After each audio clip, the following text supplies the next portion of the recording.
The road to hell is paved with EnduroFlex heavy-duty asphalt.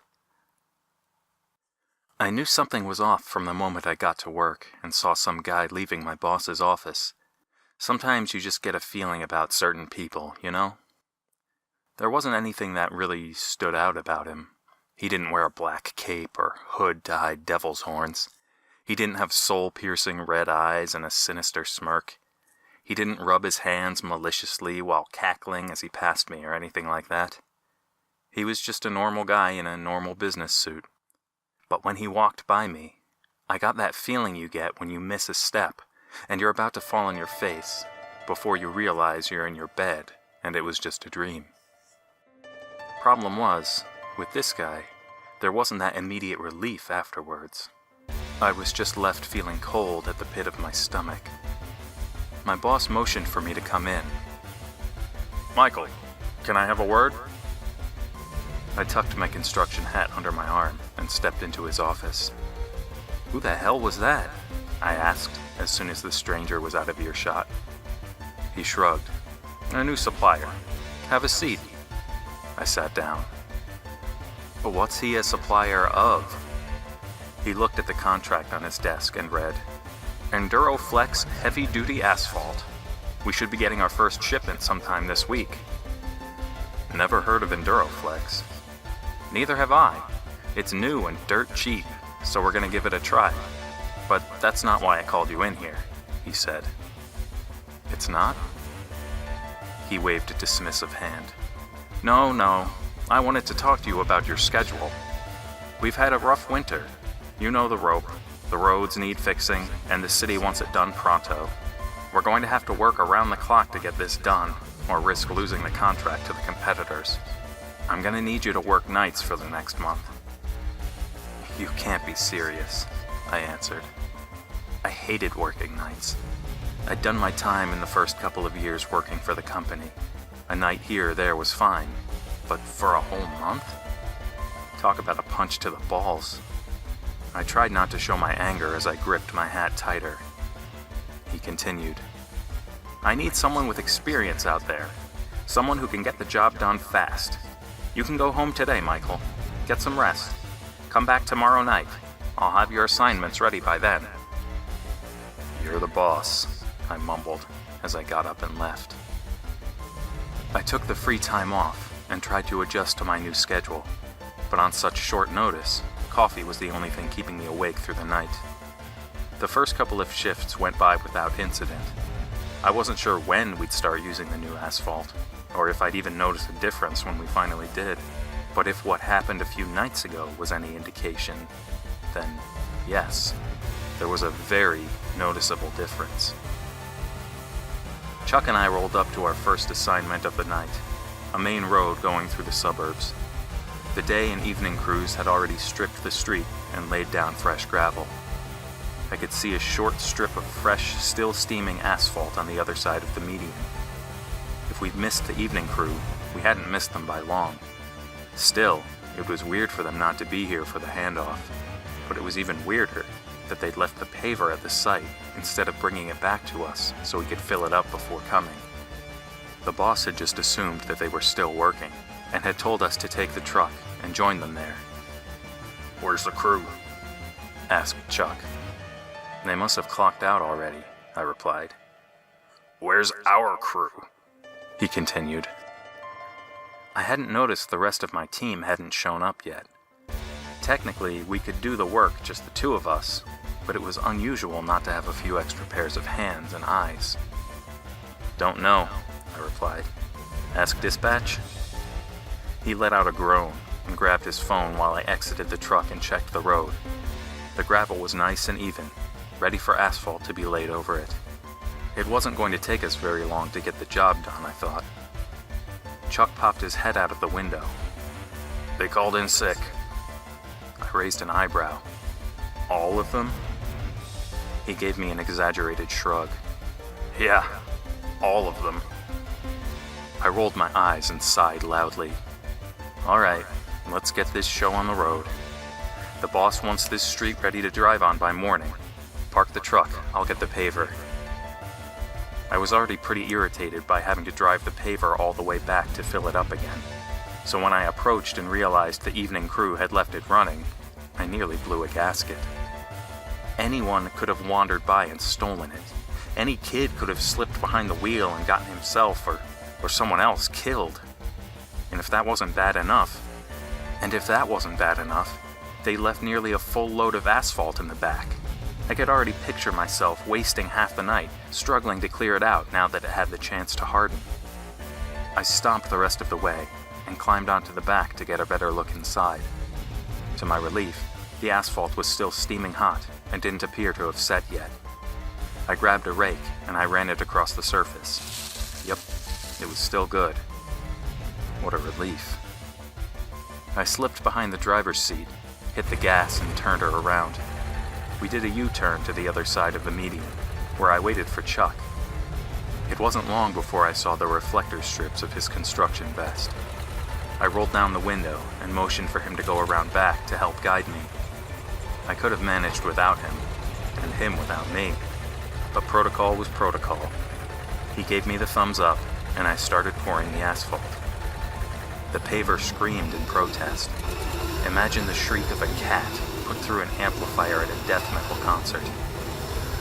In my mirror, I could see Chuck covering his ears and turning away. I stopped and jumped out of the paver. I was starting to understand why it hadn't been emptied. "Something caught in the feeder conveyor?" I asked. Chuck shook his head. "Not from what I can see. The asphalt came out just fine. Damn thing's just really loud." "What about the gears?" "Nope." I gave the paver a quick inspection, but everything looked normal. "Ear protection?" I offered. "Please," he replied. We each put on a pair of noise suppression headphones and went back to our duties, this time relying solely on hand gestures. I could hear the mechanical shrieks even through the muffling headpieces, but I tried to work past it and kept pouring, hoping whatever caused the disturbance would eventually resolve itself. Hopefully it would stop before waking up the whole neighborhood. We'd barely gotten halfway through the strip of road that needed to be paved before Chuck motioned for me to stop. I stopped the process, but the screams continued this time. Maybe the issue was with the engine. I pulled the key from the ignition. The mechanical shrieks diminished, but I could still hear something. Before I could look back, Chuck was pounding at the window. He was yelling something and talking really fast, but I couldn't hear him over the headphones. As soon as I pulled them off to listen to him, my ears were flooded with the unholy sound coming from behind the paver. The volume slowly lowered, but Chuck didn't bother repeating himself. He opened the door, grabbed me by the vest, and pulled me out of the vehicle. "What the hell is going on?" I asked angrily. Chuck didn't answer, just dragged me around back where, to my horror, I found a human-shaped bump in the asphalt. "Oh, fucking hell," I whispered. I didn't even question to think how it happened. I hadn't even felt the paver run over anything. Had I been that careless? The lump suddenly moved. Its chest sunk, and it suddenly let out an agonized scream. "Oh my God, he's still alive," said Chuck. "We need to get him out," I answered. In a panic, I unhooked the rake from the back of the paver and used it to try and strip the asphalt away. I dug desperately, my trembling hands barely able to keep a hold of the handle as I imagined the burnt face I'd uncover beneath. Chuck just stood there in shock, and I didn't have the mental fortitude to think to have him call an ambulance. I dug and dug and dug, and then I hit gravel. I wasn't able to register what was going on. I kept digging and dragging the rake around in every direction, but all I ever reached was more gravel. "There's no one there," whispered Chuck. "But," I started, staring at the ground in disbelief. I'd dug out every inch of where the silhouette had been, but Chuck was right. There was nothing underneath. He looked at me in confusion and fear. It was just an air pocket." an air pocket shaped like a human. "What about the scream?" I asked. He pointed at the paver. "It was coming from that thing, right?" I nodded hesitantly. "Right." We'd both heard the scream coming from the pavement itself. I was sure of it. We looked at one another for a moment as we tried to decide what to do. My heart was beating so hard, I thought I was going to pass out. I went into autopilot. I don't even remember walking back to the paver, and I can only vaguely recall telling Chuck we had to get the job done. I started the paver up again and ignored the inhuman screeches coming from it as asphalt began pouring out. This time, I made it all the way down the strip before I stopped and realized Chuck wasn't following. I looked in the rearview mirror and found him still standing at the spot where the air bubble had been. He wasn't looking at the hole I'd dug in the pavement, though. He was looking at another lump. My eyes traveled up the road of smoking asphalt to the dozens of human-shaped bumps leading all the way to the back of my vehicle. You can only deal with so much fear before you start to go numb. I parked and stepped out of the paver. I could hear the figures screaming. All of them were screaming so loud it was sickening. They weren't forming sentences or even words, just ungodly, agonized, inhuman moans of absolute torment. They were writhing, shuffling, shifting in every direction, like skiers caught in an avalanche. Some appeared to be facing up, while others were on their knees and seemed to be trying to crawl away, but could barely move from the weight of the molten rock covering them like a blanket. I could hear the gravel underneath them crackling, and the asphalt above them shifting and buckling as the figures reached out for freedom. It was horrible.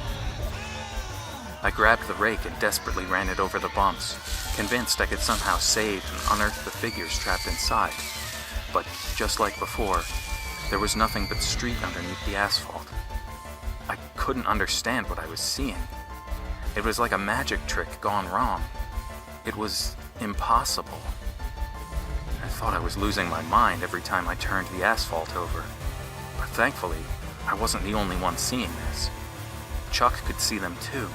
I could see the terror in his eyes as he just stood there and watched me. In a way, it was comforting not going through this alone, even though he wasn't being much help. Black, rocky fingertips began stretching out from the flat surface next to me. That's when I dropped the rake and backed onto the median. More fingers, then hands, and then faces emerged from everywhere, covering every inch of the asphalt. There were hundreds of them, maybe even thousands. I'm not sure. I could see their features more clearly now, as though the surface had become a wax mask. I could see individual creases in their fingers. I could make out their noses, sunken lips, and wide-open mouths as they continued to scream for help. I will never forget the sound of those cries. And then I heard the compact roller starting up, with Chuck at its helm. He looked at me with the eyes of a shell-shocked soldier. "We have to get the job done."